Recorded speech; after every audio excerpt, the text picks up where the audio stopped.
ஜெய்குரு சொந்தங்களுக்கு வணக்கம். இன்னைக்கு நேர்காணல நம்மளோட இருந்திருப்பவர் புவிசார் அரசியல் விமர்சகர் திரு கணேஷ்குமார் அவர்கள். அண்ணா வணக்கம். வணக்கம், ஜெய்ஹிந்த். புவிசார் ஆனா நம்ம பேச போறது உள்ளூர் பாலிடிக்ஸ். ஏன் இப்ப நீங்க உங்களை கூப்பிட்டுருக்கோம் அப்படின்னா, இதுலயுமே சொல்ற மாதிரி வெளிநாட்டு சக்திகள் அந்நிய சக்திகள் இருக்கிறதா சொல்றாங்க. ஃபர்ஸ்ட் அதெல்லாம் போறதுக்கு முன்னாடி எதை நோக்கி போகுது? டெல்லி போராட்டம் சொல்றதா, கலவரம் சொல்றதா?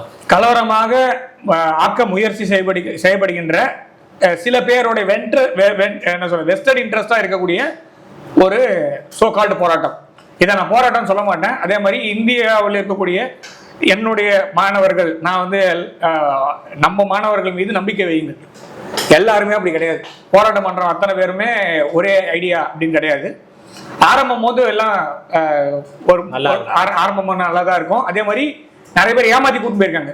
அதனால தான் எல்லா மாணவர்களும் சொல்ல மாட்டேன். முதல்ல இதுல கண்டிப்பா நீ வரலன்னா ஃபெயில் பண்ணிடுவேன் அப்படின்னு சில கல்லூரிகள்ல சில சோ கால்டு பேராசிரியர்கள் சொன்னதுனால வந்தோன்னு சொல்றதுக்கு ஒரு செட் ஆஃப் பீப்புள் இருக்காங்க.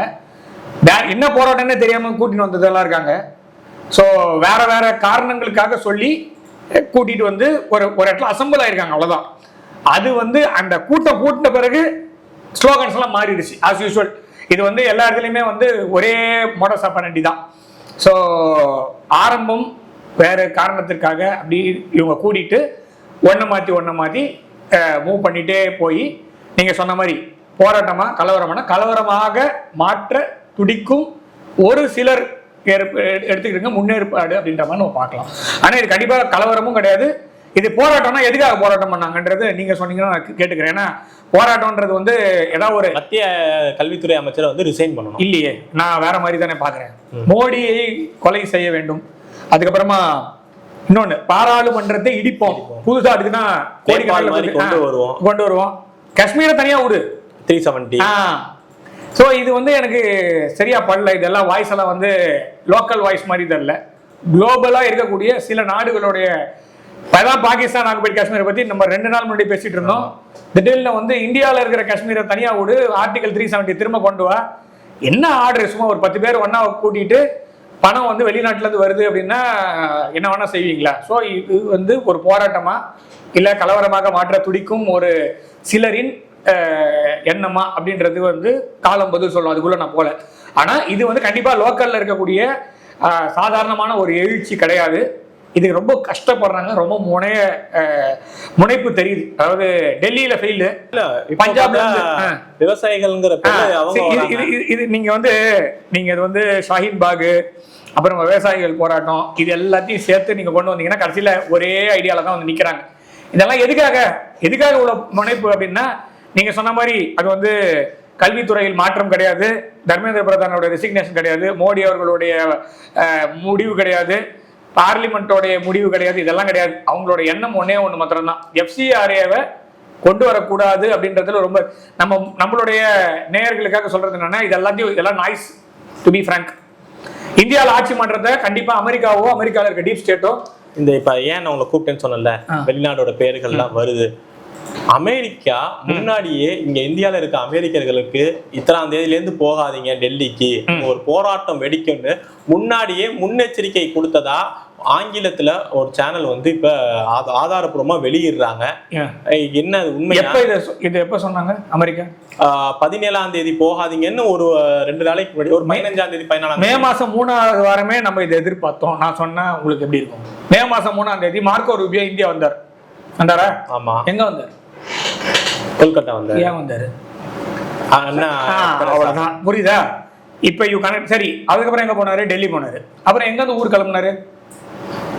ஜெய்ப்பூர்ல இருந்து. சோ டெல்லியில இருந்து கிளம்பல. அவனோட வேலை அதுதான். புரியுதா? இங்க விஷயம் ஒன்னே ஒண்ணுதான். உண்மையிலேயே நீ அதிகாரப்பூர்வமான பயணம்னா நீ எங்க வந்திருக்கணும்? டெல்லிக்கு வரணும். உன் பயணத்தை முடிச்சு நீ வெளில போயிடணும். அப்போ உனக்கு மரியாதை இருக்கும். அதுக்கப்புறமா என்னை மரியாதையோட கூப்பிடல, மரியாதையோட அனுப்பி வைக்கலன்னா நீ போய் எதுக்காக வந்தன்றது நல்லாவே தெரியும். நீ வந்தது இந்த வேலைக்காக தான். இந்த FCRA குறி வைத்து தான் அவருடைய பயணம் இருந்தது. நான் நீ சொல்றேன், இந்த FCRAவோட அமெண்ட்மெண்ட் FCRA தான். நீங்க சொல்ற மத்த எல்லாத்தையும் நான் ஒத்துக்க மாட்டேன். நீங்க என்ன திட்டினாலும் திட்டுங்க, அதை பத்தி எனக்கு கவலை இல்லை. என்ன பொறுத்த வரைக்கும் நான் என்ன பாக்குறேன்னா, இந்திய அரசாங்கத்தை மாற்றி அமைப்பதற்கு அமெரிக்காவில் இருக்கக்கூடிய இப்ப அதிகாரம் செய்யக்கூடிய ஆட்சியாளர்களாலும் உள்ள இருக்கக்கூடிய டீப் ஸ்டேட்டாலையும் முடியாது. ஏன்னா மக்கள் வந்து இங்க இந்தியாவில் ஒன்றுபட்டு இருக்காங்க மோடி அவர்கள் பின்னால். இந்தியாவோட ஆட்சி மாற்றத்துல இந்தியாவில் எலெக்ஷன்ல மக்களை ஓட்டு போட வைக்கிறதுக்கு $21 மில்லியன் கொடுக்கறதா யார் சொன்னது? நான் சொல்லல, டொனால்ட் ட்ரம்ப் சொல்றாரு. இந்தியாவில் ஓட்டு போடுறதுக்கு நான் ஏன் செலவு பண்ணோம்? அதுல $21 மில்லியன் 240 சீட் வந்ததா? இதை நான் அன்னைக்கு நம்ம 2 பேரும் ஒன்னா உட்காந்து பேசும்போது இதே அரங்கில நான் பதிவு சொன்னேன். இது 240 நம்ம நம்பர் கிடையாது. இன்னைக்கு we are listening from the horse's mouth. சொல்றாங்க இல்ல $21 மில்லியன் எதுக்கு நீ செலவு பண்ண? சோ இந்த 240 நம்பர் கொண்டு வரதுக்காக. எதுக்காக? இந்தியா ஸ்திரத்தன்மையோட இருக்கு, எந்த ப்ராப்ளமும் இல்லாம இருக்கு, growth ஃபேக்டர் இருக்கு, அடுத்ததுன்னு உங்களை கைட்டி விட்டு போறான். வெஸ்டர்ன் கண்ட்ரிஸ் எல்லாரும் கைட்டி விட்டு இவன் எவால்வ் ஆகி போறான். இது போக கூடாது, அதை நிறுத்துறதுக்கு ஒரு பப்பட் வேணும். நீங்க சொன்ன மாதிரி எதிர்கட்சி காங்கிரஸ் வந்தாலுமே அங்கேயும் ஒரு பிரச்சனை வருது. கூடங்குளம் ஆரம்பிக்கிற பார்த்திருப்போம், அங்கேயும் வந்து மன்மோகன் சிங் வந்து அவர் குற்றச்சாட்டு அந்நிய சக்திகள் நிறைய இருக்கு அப்படின்னு சொல்லிட்டு. சோ யாரதான் அவங்க விரும்புறாங்க? நான் வந்து காங்கிரஸ் மேல பழி போடல, பட் இருந்தாலும் யாரதான் விரும்புறாங்க? ப்ரொஃபசர் யூனிஸ் இருக்காருல்ல பங்களாதேஷ்ல, அதுக்கு முன்னாடி ஷேக் ஹசீனா இந்தியாவோட நல்லா தானே இருந்தாங்க. எல்லாம் அவங்க சுத்தி இருந்த நாடுகளும் ஒழுங்கா தான் இருந்தாங்க. 7 லட்சம் கோடி கடன் இருந்தது. அவங்க நாடு ரொம்ப பாலாரம் தேனாறு ஓடுச்சுன்னு ஒத்துக்கல. ஆனா ஓரளவுக்கு கௌரவமான ஒரு நாடுன்னு ஒண்ணு போயிட்டு இருந்தது. அது ஊத்தி மூடி 21 லட்சம் கோடியை மாத்தி ப்ரொஃபசர் யூனிஸ் தான் காரணம். யார் கொண்டு வந்து உட்கார வச்சது? அமெரிக்கா தான் கொண்டு வந்து உட்கார வச்சாங்க. அந்த ஆளோட தோல் மேல கை போட்டு இங்க சோனம் வாங்சுக்னு ஒரு ஆள் உட்கார்ந்து இருக்காரு, அவர் பிரைம் மினிஸ்டர் ஆயிடுவாரு அப்படின்னு ஒரு நினைப்புல அமெரிக்கால சொல்லியிருக்காங்க.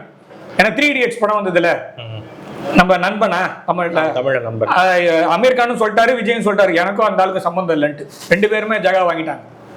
சோ அத டைரக்டரே சொல்றாரு, அவரெல்லாம் பார்க்கலன்னு சொல்லிட்டு. சோ இங்க விஷயம் தான் புரியுதுங்களா? இந்த மாதிரி ஒரு பிளான் பண்ணி மேபி சோனம் வாங்சுக்கு அமெரிக்கா ஆதரவு இருக்கு போல இருக்கு. அமெரிக்கால இருக்க டீப் ஸ்டேட் வந்து சோனம் வாங்சுக்க பிரதமர் என்ன சொல்றாரு, தொடப்பு கட்ட ஒண்ணு இருக்குல்ல நம்ம ஊர்ல, தொடப்பத்தை ஒண்ணு வச்சு உட்கார்ந்து இருக்குல்ல, அது சொல்லி இருக்கு என்னன்னா சோனம் வாங்சுக்க வந்து எஜுகேஷன் மினிஸ்டரா உட்கார வைக்கணுமா. எதுக்கு எஜுகேஷன் மினிஸ்டர்? பிரைம் மினிஸ்டர் ஆக்கிரு. உனக்கு ஒரு உங்க கட்சியில ஒரு ஸ்டேட் இருக்கு, நான் என்ன சொல்றேன், பஞ்சாபோட சீஃப் மினிஸ்டர் ஆக்கிடுங்க. நீங்க எதுக்கு கஷ்டப்படுறீங்க? நீங்க அடுத்த கட்சிக்குள்ள போவாதீங்க, அடுத்த கட்சி கூட்டணிக்குள்ள போவாதீங்க. முழு பவர் நீங்க தானே தலைவர், தொடர்பு கட்சி தானே நீங்க தானே அவருக்கு ஆதரவு கொடுக்குறீங்க. நீங்க என்ன பண்ணுங்க, அதுக்கு ஒரு பட்டு குஞ்சலம் கட்டி முதல்வர் ஆக்கிடுங்க, தப்பே இல்லை. நீ அடுத்த கட்சியில என்ன பண்ணணும்னு சொல்லாது. உண்மையிலே உனக்கு இந்த சோனம் வாங்சுக் அந்த ஆளை வந்து பெரிய ஆள் ஆக்கணும், அந்த ஆள் மேல அவர் தான் வந்து பாராளுமன்ற ஜனநாயகம் ஓடுதுன்னா, நீ உன் கட்சியில இருக்கிற தார்மீகமா நீ தான் தலைவர்னா நீ ஆக்கு. அந்த பஞ்சாபுடைய முதல்வர் மேல நிறைய இருக்கு, அங்கேயுமே பேப்பர் லீக் ஆயிருக்கு, ரொம்ப பெரிய இல்ல. நான் என்ன சொல்றேன், பரவாயில்ல, இதான் chance. Sonam Wangchuk becomes chief minister of Punjab. நம்ம முன்வழிவோம். நீ வந்து எஜுகேஷன் மினிஸ்டர் யாருன்னு உனக்கு சம்பந்தமே இல்லாம சொல்லும் போது உன் கட்சி நீயே சொல்லிட்ட, உன் கட்சி சார்பா ஆக்கிடுன்னு நம்ம சொல்ல முடியுமே தவிர வேற எதுவும் சொல்றதுக்கு இல்லை. நான் ஒருமையில பேசுறேன் அப்புறமா இதெல்லாம் பேசுறேன்னா இந்த மாதிரி விஷயத்துக்கு இப்படி பதில் சொன்னாதான் வரைக்கும்ன்றதுக்காக இதை சொல்றாங்க, வேற வழி கிடையாது. மரியாதையா இதெல்லாம் வந்து மத்திய அரசாங்கம் உள்துறை அமைச்சகமா இருக்கட்டும் யாருமே இதுக்கு வந்து கணிக்கவே இல்லையா? கணிக்காமலையா? நான் தான் சொல்றேன், மே மாசம் வந்தாருல மார்க்கோ ரூபியோ, யாரு கல்கட்டாவில் வரவேற்க முடியாதா? ஜெய்சங்கர் அங்க அனுப்ப முடியாதா? ஜெய்சங்கர் வந்து இப்ப எங்க இருக்காரு தெரியுமா? பிலிப்பைன்ஸ்ல இருக்காரு. கொல்கட்டா போக முடியாதா? கொல்கட்டால இருந்து வரவேற்க முடியாதா? ஏன் வரவேற்கல? நீ வந்தீனா நீ என்ன எண்ணத்துல வரேன்னு எனக்கு தெரியும். நீ அடுத்தது என்ன பிளான் பண்றன்னு எனக்கு தெரிஞ்சுதான் உன்னை வந்து ஒரு என்ன சொல்றது 3வது அடுக்கில் இருக்கக்கூடிய ஒரு ஆபிசர்களை கூப்பிட்டு லோக்கல் மேஜிஸ்ட்ரேட்டு லோக்கல் எஸ்ஐயை வச்சு அமுச்சு வச்சோம். கூப்பிட்டதும் அப்படிதான், நீயா வந்து நீயா போடா அப்படிதான் பதில் சொல்ல முடியும். ஸோ இப்போ மே மாசத்துல நம்ம இதை பார்த்துட்டு இருக்கோம். இன்னொன்னு நீங்க சொன்ன மாதிரி யூஎஸ் எம்பசி வந்து இது கொடுத்துருக்காங்க, புல்லட்டின் கொடுத்துருக்காங்கன்னு சொல்றீங்கல்ல, அதை விட்டுருங்க. இந்த அபிஜித் திப்கர்ல வந்தார்ல அமெரிக்கால இருந்து, வந்த உடனே என்ன எதிர்பார்த்தாரு?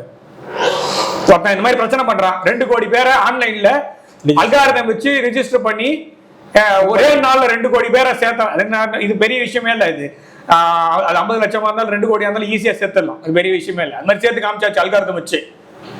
வந்த உடனே என்ன எதிர்பார்த்தாரு? போராட்டத்துக்குலாம் இது பண்ண மாட்டாங்க, அரெஸ்ட் பண்ணுவாங்க. எதிர்பார்த்தது என்னன்னா ஏர்போர்ட்ல அரெஸ்ட் பண்ணுவாங்க, தூக்கி உள்ள வைப்பாங்க. இதை வச்சு காரணமா காமிச்சு ஒரு 10 பஸ்ஸை கவுத்துரு, ஒரு 100 காரை எரிச்சோன்னா ஒரு 10 தலை உருளும். அந்த 10 பாடியை வச்சுன்னு போராட்டம் பண்ணோம்னா ஆட்சியை கவுத்துடலாம். இதான் மனசுல எண்ணம். டு பி பிராங்க் இவ்வளவுதான். பிராங்கா சொல்லணும்னா என்ன நடந்தது? வரும்போதே நேரா கூப்பிட்டு ஆர்த்தி எடுத்து நீ எங்க போகணும்னு சொல்லி கூட்டு போய் விடுறோம். நேரா ஜந்தர் மந்தர் உட்கார வச்சாச்சு. என்ன வேணும் உனக்கு? இந்த நம்ம ஊர்ல எல்லாம் சாமி பேய் வந்ததுன்னா பிடிச்சி சாமி ஆடுவாங்க, அடிச்சு பேய் போக்குறதுக்கு என்ன வேணும்? வடிவேல் காமெடி கூட ஒன்று இருக்கும், ஒரு பெரிய லிஸ்ட் கொடுக்கும், இந்த இது ஒரு ஃபுல்லு, இது ஒரு ஃபுல்லு, அந்த மாதிரி பேய் வந்து பேய் பிடிச்சவனை கூட்டு போய் உட்கார வச்சு வேப்பல் அடிச்சா மாதிரி கூட்டு போய் உட்கார வச்சு உனக்கு என்னென்னலாம் வேணும்னு சொல்லுன்னு எல்லாத்தையும் செஞ்சு பர்மிஷன் கேட்டா தான் கொடுக்கணும் தெரியுமா? பர்மிஷன் வேர்ட் ஆஃப் மவுத்ல கொடுத்தாச்சு, உனக்கு போடுறவன் எடுத்துக்கோ. முதல்ல இது எல்லாத்தையும் விடுங்க. ஆர்கனைசேஷன் ரிஜிஸ்டர்டா? என்ன ஆர்கனைசேஷன் இது சிஜேபின்றது? CJP is it a political party? No. Is it an NGO? No. Is it வேற ஏதாவது ஃபோரமா? இல்ல. சும்மா பேருக்கு காங்கிரஸ் ஜனதா பார்ட்டி ஆன்லைன்ல இருக்கு, அமெரிக்கன் மீடியால இருக்கு. இந்தியா, நீ திரும்ப நான் சொல்றேன், இது எல்லாமே அமெரிக்கன் சோசியல் மீடியா. நாம ஒரு பதிவு போட்டோம்னா அதுல அவ்வளவு ஃபேக்ட் செக் பண்ற அமெரிக்கன் சோசியல் மீடியாவுடைய ஃபேக்ட் செக்கர்ஸ்.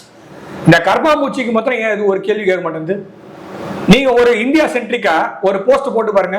நான் இந்த விஷயத்துல மாத்திரம்தான் இப்ப இருக்கிற மத்திய அரசாங்கத்துல ஒரே ஒரு எனக்கு ஒரு மன இது இருக்கு, இவ்வளவு நடக்க போது you have to have like அந்த கடிவாளம்ன்றது போடணும்.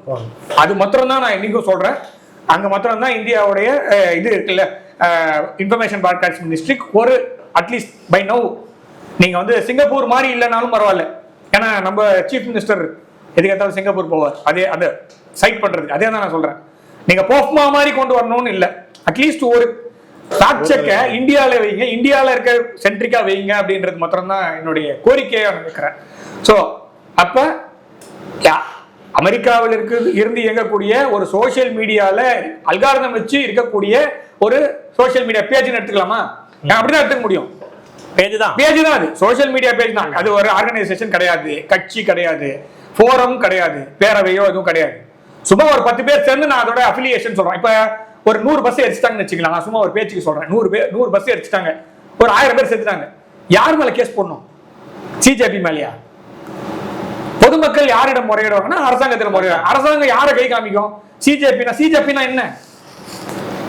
சோ இங்க ப்ராப்ளம் என்னன்னா, நேத்திக்கு நம்மளுடைய மாண்புமிகு அமைச்சர் இவர் இருக்கார் இல்லையா, ஜேபி நட்டா அவர்கள் சிஜேபின்னு சொல்லப்படுகிற தலைவரை போய் பார்த்தார். இதுவும் பெரிய மாஸ்டர் ஸ்ட்ரோக். ஆனா இதை வந்து பிஜேபி பாத்தீங்களா இறங்கி வந்துடுச்சு அப்படிங்கிறாங்க.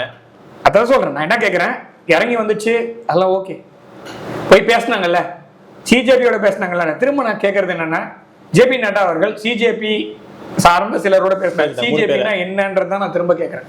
பொதுமக்கள் தான் கேட்கணும் சிஜேபினா என்ன அப்படின்னு.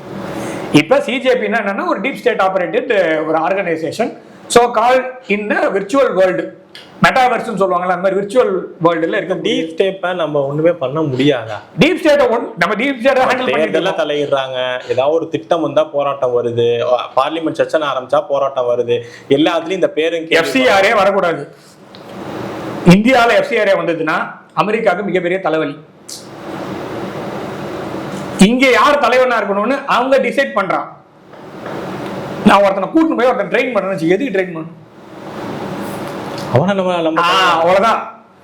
அதாவது ஒன்னே ஒண்ணு மாத்திரம் தான் நம்ம தெரிஞ்சுக்க வேண்டியது, ஒருத்தன் ஃப்ரீயா கொடுத்தான்னா எதுக்கு ஃப்ரீயா கொடுக்குறான்னு பண்ணணும், அவ்வளவுதான்.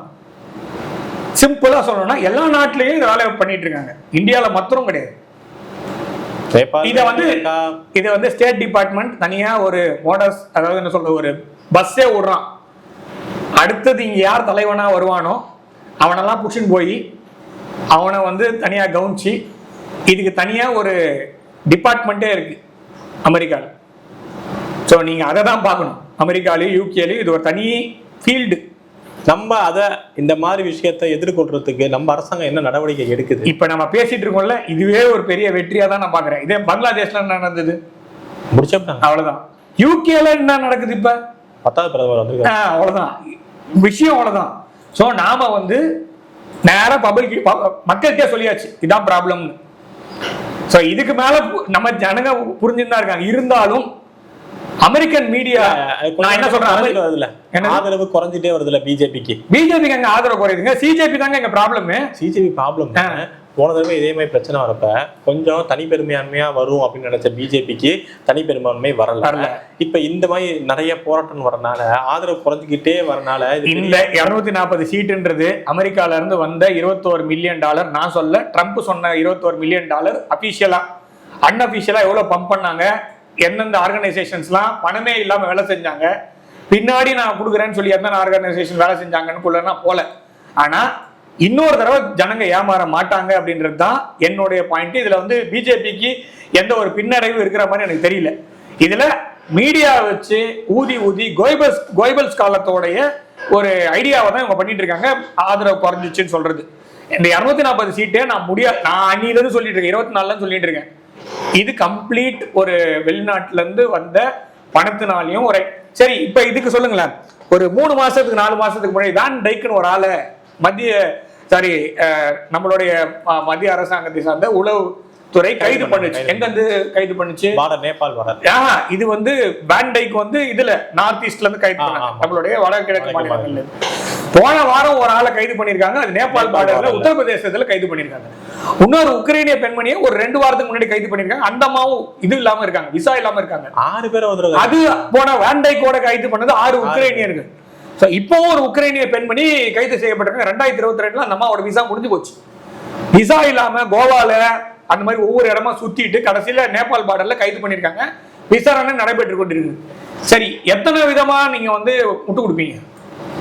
உங்களுக்கு எல்லாம் என்ன வேலை? இந்த ஆள் வந்து இப்போ அரெஸ்ட் பண்ணாங்கல்ல, அவர் வந்து முன்னாள் கர்ப்பப்படை வீரர். இன்னைக்கு அவர் எந்த ஃபீல்டுல இருக்காருன்னு தெரியாது. ஸோ இதை வந்து நான் வந்து ஐசோலேட்டடா பார்க்க முடியாது. இந்த செனாரியோஸ் எல்லாமே ஐசோலேட்டடா பார்க்க முடியாது. எனக்கு உத்தரப்பிரதேசன்றது மிகப்பெரிய மாநிலம், இந்தியாவோட பெரிய மாநிலம். தேர்தல் இந்தியாவோட தேர்தல் தலைவிதியை மாற்றக்கூடிய ஒரு தேர்தல்ன்றது வந்து உத்தரப்பிரதேச தேர்தல். இதை நான் சொல்ல, துரந்தர் படத்துல படா பாய் யாரு தாவூத் இப்ராஹிம் சொன்னதா காமிக்கப்படுகிற 60,000 கோடி ரூபாய் கொடுத்தாலும் பரவாயில்ல, கள்ள நோட்டு ஏன் விட்டு போனோம், கொடுத்தாலும் பரவாயில்ல ஜெயிக்கணும் உத்தரப்பிரதேசம் சொல்லி அனுப்புற மாதிரி காமிக்கிறாங்க அந்த படத்துல. அந்த மாதிரி தானே இப்ப அரெஸ்ட் ஆறவெல்லாம் பாருங்க, இந்த இடத்துல தான் பீகார் உத்தரப்பிரதேஷ்ல தான் அரெஸ்ட் ஆறாங்க, அதுலயும் நேபாள் பார்டர்ல. ஸோ இங்க விஷயம் வந்து கொஞ்சம் சீரியஸா தான் இருக்கு. அரசாங்கம் பார்த்துட்டு தான் இருக்கு, சும்மா ஒன்றும் வேடிக்கை பார்க்கல. ஸோ இந்த பிரச்சனைய முதல் நாளே இதை பண்ணிருந்தோம்னு வச்சுக்கோங்களேன், மீடியாலாம் எப்படி எழுதும்? பிபிசி எழுதலையா? ஏன் ஜட்ஜி புரட்சி வரலன்னு எழுதல? வெக்க கட்டவங்க அவங்க. அவன் ஊர்ல கொத்தமல்லி கட்டு புதினா கட்டு முதல்ல கெட்டு போதா, இல்ல பிரைம் மினிஸ்டர் வீட்டுக்கு போறானா அப்படின்னு எழுதின மீடியா அது ஃபுல்லா எழுத வேண்டியதானே. இப்ப கூட ஒரு ஆள் ரிசைன் பண்ணிருக்காரு, அடுத்த ஒரு ஆள் வெயிட்டிங்ல இருக்காரு. இந்த நைட் வாட்ச்மேன் தெரியுமா, கிரிக்கெட் விளையாடும் போது அந்த மாதிரிதான். யாரும் நிரந்தரமா ஓப்பனிங் பேட்ஸ்மேனே கிடையாது, எல்லாம் நைட் வாட்ச்மேன் தான். எப்பவுமே ஈவினிங்ல தான் நைட் வாட்ச்மேன் இறக்குவாங்க. இவங்க காலையில இறங்கும் போதே நைட் வாட்ச்மேன் தான் இறக்கி விடுறாங்க. அந்த மாதிரி ஒரு நிலைமையில தான் காரி துப்புற மாதிரி இருக்கு யூகே உடைய உள்நாட்டு அரசியல். இவன் அபிஷியல் நியூஸ் பேப்பர் பிபிசி இது அவன் எழுதுறான், இந்தியாவில ஏன் ஜென்சி புரட்சி வரல அப்படின்னு வெக்க கட்ட எழுதுறான். இந்த மாதிரி தான். ஸோ இங்கே வெளியில இருந்து வரதான் நம்ம பார்த்துட்டு தான் இருக்கோம். நாம எல்லாத்தையும் அதோட என்னென்ன பண்ணணுமோ அந்த சமயத்தில் இது ஆட விட்டு தான் வேடிக்கை பார்த்து ஜனங்களுக்கு சொல்லி தான் அடக்கணும், இல்லைன்னா ஜனங்க வந்து தப்பா புரிஞ்சுப்பாங்க. சோ இப்ப பாதிக்கப்பட்டவன் காரை கொளுத்த போறானே, அவன் ஸ்டூடெண்ட் எடுத்துக்கணும், போலீஸ் அடிக்கிறான், போலீஸ் வண்டி மலையா நிக்கிறான், கேட்டா ஏன்னா இறங்கலான்னு கேட்டா இது உன் வண்டின்னு ப்ரூஃப் கொடுன்னு கேட்கறான். அந்த மாதிரி எந்த நாட்டிலேயே நடக்குமா? சோ இதுக்கு அமெரிக்கன் மீடியா எழுதுமா? வெக்கம் கட்டவங்க அவங்க அமெரிக்கன் மீடியா இதை பத்தி எழுது. முதல்ல உன் ஊர்ல உன் பிரசிடென்ட் காதல சொல்றான், நீ ஈரான் மேல பழி போடுற. ஈரான் இன்னைக்கு நடந்தது, நான் சொல்ல ஜூலை 13ஆம் தேதி 2024 உன்னோட பிரசிடென்ட் உன்னோட வாட்ச்ல சீக்ரெட் சர்வீஸ் பார்த்துன்னு இருக்கும்போது காதல சொல்றான். சுட்டதான் சொல்றான், சுட்டானா இல்லையான்னு தெரியாது, ரத்தம் நான் கூட பார்த்தேன். அதெல்லாம் ஒரு விஷயம் தான். ஸோ ஊர்ல நடக்கிற ஐஷாட்டியத்துக்கு ஊர்ல பிரச்சனைக்கு ஈரான் வரைக்கும் போயிட்டு நீ அதுக்காக ஈரான் நல்லவன் சொல்ல, பட் ஸ்டில் இப்ப நீ சொல்றது ஊர்ல முன்னாடி நடந்தது. ஸோ ஊர்ல நடக்கிற மாதிரி பாலிடிக்ஸை இந்தியாவில் திணிக்காத. டு பி ஃப்ராங்க், மார்க்கோ ரூபியா வந்துட்டு போகும்போதே நம்மளுக்கு தெரியுங்க இதெல்லாம் நடக்குதுன்னு. வர ஒழுங்கான நல்ல இது மனுஷனா இருந்தாலும் நேர டெல்லிக்கு வந்து டெல்லியில இருந்து போனோம். நீ நேரா கல்கட்டால போய் பாக்குறேன்னா அப்புறம் என்ன அர்த்தம்? Showing solidarity for some other organisation, அவ்வளவுதான், வேற எதுவும் கிடையாது. ஸோ ஊர்ல ஊர்ல அது என்ன ஜோம்பி ட்ரக், நம்ம ஊர் ஜோம்பி சொல்லல, உண்மையில ஜோம்பி ட்ரக்னு இருக்கு. அச்சு அப்படி 24 மணி நேரம் அப்படியே நிப்பான். அதுக்கு பழி தான் மெக்சிகோ மேலேயும் வெனிசுலா மேலேயும் போட்டீங்க. சரி, வெனிசுலா அதிபரை தூக்குனீங்களே, ஜோம்பி ட்ரக் முடிஞ்சு போச்சா? இன்னும் ஓடின்னு தானே இருக்கு உங்க ஊர்ல. ஒரு ரோடு போய் முதல்ல நீங்க அமெரிக்கான்றது வந்து நீங்க ஜீன்ஸ் படம் பார்க்காதீங்க, அது 25 வருஷத்துக்கு முன்னாடி பார்த்த படம் அது. இப்ப போய் படம் எடுத்தாங்கன்னா குட்டு வெளிப்பட்டுரும். நம்ம சங்கர் சார்ட்ட தான் சொல்லணும், இப்ப போய் ஒரு தடவை அமெரிக்கால எடுத்துட்டு வாங்க படம் அப்படின்னு தான் கேட்கணும். 25 வருஷத்துக்கு முன்னாடி இருந்த அமெரிக்கா வேற, இப்ப இருக்கிற அமெரிக்கா வேற. இப்ப இருக்கிற அமெரிக்க குடிமக்கள் வேற. அவ்வளவுதான். It's failing economy. 28 ட்ரில்லியன் இது இன்கம் வச்சுட்டு 38 ட்ரில்லியன் கடன் இருக்கு. அதுக்கு மேல இப்ப செலவு ஏமா எடுத்துக்கிறது? கல்ஃப்ல பெர்ஷியன் கல்ஃப்ல அடி வாங்கறதால இவங்க மனம் தானே. இவங்க கூட என்னதுக்காக அவங்க அடி வாங்குறாங்கல்ல, எல்லாம் யார் கொடுப்பா? ஸோ அப்ப 41 ட்ரில்லியன் வச்சுக்கலாமா கடனு? அப்ப 125%ல இருந்து 135 140% போகும் டெட் டு ஜிடிபி ரேஷியோ. அப்போ எக்கானமி என்னன்னு பாக்குறவன் இந்தியாவில் ஆட்சி மாற்றத்தை வர துடிக்கிறான்னா மாற வேண்டியது உங்களுடைய ஆட்சியாளர்கள். பிரியாம்பிள் இருக்குது. இந்த மாதிரி தொடர்ந்து தப்பா நடந்ததுன்னா ஆட்சியாளர்களை மாற்றுன்னு அமெரிக்காவுடைய முகவுரை பிரியாம்பிள்ல இருக்கு. மாத்துன்னு சொல்லி இருக்கு. ஒரு தடவை எடுத்து படிச்சு பாருங்க எல்லாரும். அமெரிக்கர்களுக்கு தான் சொல்லணும், நீ படிச்சு பாரு. நம்ம ஊர்ல இருந்து போய் அங்க இருந்தாலும் அவனுக்கு சொல்லணும், பாரு உன் பிரியாம்பிள். ஏன்னா இங்க இருந்து விட்ட உனக்கு அங்கதான் வேலை, இங்க கிடையாது. ராத்துல ஒரு கால் சேத்துல ஒரு கால் கிடையாது. நீ ஒன்னு அங்க இரு இல்ல இங்க இரு. அது குளோபலா இருந்தாலும் சரி லோக்கலா இருந்தாலும் சரி, ஒரு இடத்துல இரு. உன் பிரியாம்பிள்ல போட்டுருக்கு. இந்த மாதிரி தொடர்ந்து பிரச்சனை பண்ணினே இருந்தானா அந்த ஆட்சியாளர் மாத்துன்னு உன் ஊர்ல சொல்லியிருக்கு. அதை முதல்ல பாரு. எங்க ஊர்ல ஆட்சி மாற்றம்லாம் இப்போதைக்கு சாத்தியமே கிடையாது. 5000 பேர்ல இருந்து 8000 பேர் மேக்சிமம் அதான் த்ரெஷோல்டு. இந்த கூட்டத்துல இவங்க சொல்ற மாதிரி 25,000 30,000 அதெல்லாம் எந்த கூட்டத்திலையும் இப்போதைக்கு வந்த மாதிரி எனக்கு தெரியல. ஒரே ஒரு கூட்டம் தான் வந்தது, அயதோல்லா அலி காமினி கூட்டத்துல 2 கோடியா 3 கோடியா சொல்றாங்க. அதான் ஒரு மாவட்ட தலைவர் உச்சத்துல அந்த ஊர்ல இருந்தது. நம்ம ஊர்ல கூட்டின கூட்டமும் அவ்வளவு கிடையாது. எல்லா கூட்டமும் கம்மியான கூட்டம் தான், 8000 தான் அப்படின்னு சொல்றாங்க.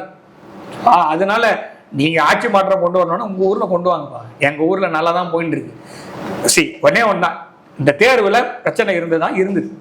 அந்த பிரச்சனையை சால்வ் பண்றது திரும்ப தேர்வு நடத்தியாச்சு. அதே தேர்வு மதிப்பெண் வச்சு அட்மிஷன் கொடுத்துருந்தாங்கன்னா நீங்க போராட்டம் பண்ணலாம். நம்மளும் போராட்டம் பண்ணிருப்போம் போயிட்டு. எப்படி ஒருத்தன் பிட் வச்சு பாஸ் பண்றான், அவனும் நான் ஒழுங்கா எழுதின பாஸ் பண்ண பையனும் ஒன்னான்னு கேட்போம். அந்த எக்ஸாம் நல்ல வாய்ட்னு போட்டு தூக்கி போட்டு அந்த பேப்பரை திரும்ப புதுசா ஒரு கொஸ்டின் பேப்பர் கொண்டு கொடுத்து திரும்ப எக்ஸாம் எழுத வச்சு அவன் பசங்கெல்லாம் ஓகே தான், கரெக்டான டெஸ்ட் வச்சுட்டாங்க எழுதினேன். இந்த மாதிரி எவ்வளோ முன்னாடி நடந்திருக்கு. அதெல்லாம் ஒத்துக்கிறோமா? இப்ப மொத்தம் தர்மன் அவர் அந்த கொஸ்டின் பேப்பரை கேன்சல் பண்ணிட்டு புதுசா கொடுக்கலன்னா நீங்க கண்டிப்பா கேள்வி கேட்கலாம். தவறுகள் கண்டிப்பா இனிமேல் தவறே நடக்காதுன்னு எந்த அரசாங்கமும் சொல்ல முடியுமா? சரி, இப்ப நீங்க சொன்ன மாதிரி சோனம் வாங்சுக்கே பிரதமர் ஆக்கிடுறோம், இந்த அப்ஜித் திக்கேவை எஜுகேஷன் மினிஸ்டர் ஆக்கிடுறோம், திரும்ப தப்பே வர முடியாது எழுதி கொடுக்க முடியுமா? அவ்வளவுதான். அதாவது வெளிநாட்டுல இருந்து இந்த மாதிரி சக்திகள் உள்ள பிளான் பண்ண ட்ரை பண்ணுவாங்க. லீ குவான் யூ சொல்லுவார், இந்த மாதிரி தான் அமெரிக்கா அங்கேயும் ட்ரை பண்ணியிருக்காங்க, எல்லா ஊர்லயும் ட்ரை பண்ணியிருக்காங்க. இந்த மாதிரி ஆட்சி மாற்றம் நாடு திவாலா போய் இந்த IMF லோன்ல போய் பாகிஸ்தான் பிச்சை எடுக்க தெரியுமா? அந்த மாதிரி பிச்சை எடுத்து இன்டர்நேஷனல் லேபர் ஆர்கனைசேஷன்ல போய் பிச்சை எடுத்து அந்த மாதிரி ஒரு பெரிய இந்த காசாலெல்லாம் சோத்துக்கு நிக்கிறாங்க பாருங்க, அந்த மாதிரி போய் நிற்கும் போது நீ ஃபீல் பண்ணி பிரயோஜனமே இல்லை. அதனால இந்த மாதிரி போராட்டம் சிங்கப்பூர்ல நடக்காதுன்னு சொன்னாரு. அந்த மாதிரி தான் நம்ம இந்த வாட்டி நம்ம என்ன பண்றோம்னா, நீ ஆடு ராஜா, ஆடி பாரு, நீ உன்னோட எண்ணம் என்னன்றது நல்லா தெரிஞ்சிச்சு. முதல்ல என்ன கர்மா மூச்சு திட்டாங்கன்னு ஆரம்பிச்சேன். அதுக்கப்புறம் என்ன பண்ண, நீட் வேணான்னு, நீட்ல பேப்பர் லீக்குன்னு, அப்புறமா நீட்டை திரும்ப நடத்தக்கூடாதுன்னு சொன்னேன். அதுக்கப்புறம் மினிஸ்டர் மேல ஆக்ஷன் எடுன்னு சொன்னேன், மினிஸ்டரை ரிசைன் பண்ண சொல்லுன்னு சொன்னேன், மோடி அவரை ஃபயர் பண்ணணும்னு சொன்னேன், அப்புறம் மோடியே ரிசைன் பண்ணணும்னு சொன்னேன், அப்புறம் மோடியை கொல்லுவேன்னு சொன்னேன், பார்லிமெண்ட்டை இடிப்பேன்னு, நேபாள் மாதிரி பார்லிமெண்ட் இடிப்பேன்னு. ஸோ இதான் ஆர்டர். ஸோ மக்கள் தான் முடிவு பண்ணும், நம்ம எதுவும் சொல்ல வேண்டாம். ஸோ ஒரு எண்ணம்னா ஒரே எண்ணம், இது மாறிக்கினே இருக்கு. அதுக்கப்புறமா ஏதோ ராஷ்டிரபதி பவன் முன்னாடி போய் பிரச்சனை பண்ண போறாங்களாம். இந்த சுப்பிரமணியம் படத்துல, சுப்பிரமணியபுரம்னு ஒரு படம், அந்த படத்துல கஞ்சா கருப்பு போயிட்டு இந்த வீட்டு முன்னாடி டான்ஸ் ஆடுவார். உண்மையிலே நம்ம வெளிநாட்டுல இருக்காங்க ஜனாதிபதி அவர்கள், மாண்புமிகு ஜனாதிபதி ஐரோப்பிய கட்டத்துல பயணம் மேற்கொண்டிருக்கிறார். போய் பூட்டு வீட்டு முன்னாடி ஆடாதீங்க. உண்மையா நேர்மையா எந்த ஒரு போராட்டமா இருந்தாலும் மக்கள் ஆதரவு இருக்கும், அரசாங்கமும் அதுக்கு செவிமடும். இந்த மாதிரி வெளிநாட்டுல இருந்து வரக்கூடிய பணத்தினாலும் வெளிநாட்டுல இருந்து வரக்கூடிய சக்திகளின் ஆதரவாலும் சில பேர் இங்க பிளான் செய்ய முயற்சி செய்யப்படுகிறார்கள். அவர்களுடைய திட்டம் முறியடிக்கப்படும் அப்படின்றதான் இந்த அரசாங்கத்தோடைய இது கடமை. இது அவங்க செஞ்சு அவங்களுக்காக செய்ய வேணாம். இந்த நாட்டோடைய அடுத்த 100 வருஷத்துக்கான ஒரு வளர்ச்சிக்காக இந்த அரசாங்கம் கையில் எடுத்துதான் ஆக வேண்டும். தியனான்மென் ஸ்கொயர் ஒரு தடவை பாருங்க. அப்ப டெங் ஷோப்பிங் சொன்னதா லீ குவான் யூ சொல்லுவார். லீ குவான் யூ எனக்கு ரொம்ப பிடித்த தலைவர், சிங்கப்பூருடைய கட்டுமானர் அப்படின்னா அவர் தான். டெங் ஷோப்பிங் அவர்கள் லீ குவான் யூ அவர்களிடமிருந்து கற்றுக்கொண்டதுதான் சைனா இன்னைக்கு இருக்கு. அப்ப சொல்ல 2 லட்சம் பேர் போனாலும் பரவாயில்ல, சைனா 100 வருஷமா கேவலமான ஒரு நாடா ஆவதற்கு இந்த போராட்டக்காரர்களை அடக்குவது தவிர ஒரு வழியே இல்லை அப்படின்னு டெங் ஷாப்பிங் சொல்லி அந்த முடிவு எடுத்தார் அப்படின்னு லீ குவான் யூ அவர்கள் சொல்லுவார். ஸோ அதை தான் சொல்றேன். அந்த மாதிரி இந்த போராட்டம் அப்படின்றது இந்தியாவோட வளர்ச்சிக்கு விடப்பட்ட அறைகூவல், இந்தியாவில் வரக்கூடிய மாற்றங்கள், நான் சொல்ல பாசிட்டிவான மாற்றங்களுக்கு விடப்பட்ட பகிரங்க சவால். இந்த சவால்ல மக்கள் அரசாங்கத்தின் பக்கமாக, வளர்ச்சியின் பக்கமாக, அடுத்து வரக்கூடிய நூற்றாண்டு உங்களுடைய பிள்ளைகளுக்கு ஒரு நல்ல எதிர்காலத்தை கொடுக்கக்கூடிய ஒரு விஷயமாக செய்யக்கூடிய ஒரு அரசாங்கத்தை பின்னாடிக்க வேணும். யுஎஸ் கான்சுலேட் முன்னாடி காலங்காலமா வெயில்ல காத்திருக்க வேண்டாம். இந்த நாடு ஒழுங்கா வளர்ந்துருந்ததுன்னா நீ ஏன்டா கான்சுலேட் வாசல்ல போய் அவனுமோ பெரிய இருக்கு மாதிரி கடைசியில் அங்க போய் பசங்க என்ன பண்ணுது, ட்ரக் அடிச்சு தான் சுத்திட்டு இருக்கு யூஎஸ்ல. அவன் வந்து என்ன சொல்றது, சிக்னல் வயலேட் பண்ணதுக்கு விசா கேன்சல் பண்றேன்றான். இப்படிப்பட்ட தேர்ட் ரேட்டட் சிட்டிசன் தான் உன்னை நடத்தலாம். அந்த இடத்துக்கு போறதுக்கு நீ வந்து கான்சுலேட் வாசல்ல காலகாலமா காத்திருந்தாலும் காத்திருப்பேன். இந்த மாதிரி நாட்டுக்கு நல்ல செய்ய அரசாங்கம் பின்னாடி நிக்க மாட்டேன் அப்படின்னு சொல்ற வெகு சிலருக்கு எந்த வார்த்தையும் கிடையாது. பெரும்பான்மையான மக்கள் அரசாங்கத்தின் பக்கம் நிற்கிறார்கள். அதுதான் நம்ம பார்க்கிறோம்.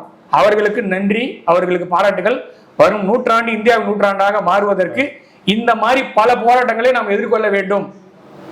சும்மா வந்துடாது. ராமர் வந்து சாதாரணமா வந்து வெற்றி பெறல, ராவணன் பெரிய ஆள். அப்படி இருந்ததுன்னு வச்சுங்களா, ராவண சப்ப மாதிரி இருந்தானா ராமருக்கு பெருமையே கிடையாது. ஸோ நம்ம பார்க்கக்கூடிய எதிரிகள் கொஞ்சம் பலமானவர்கள். பணம் பத்தும் செய்யும்.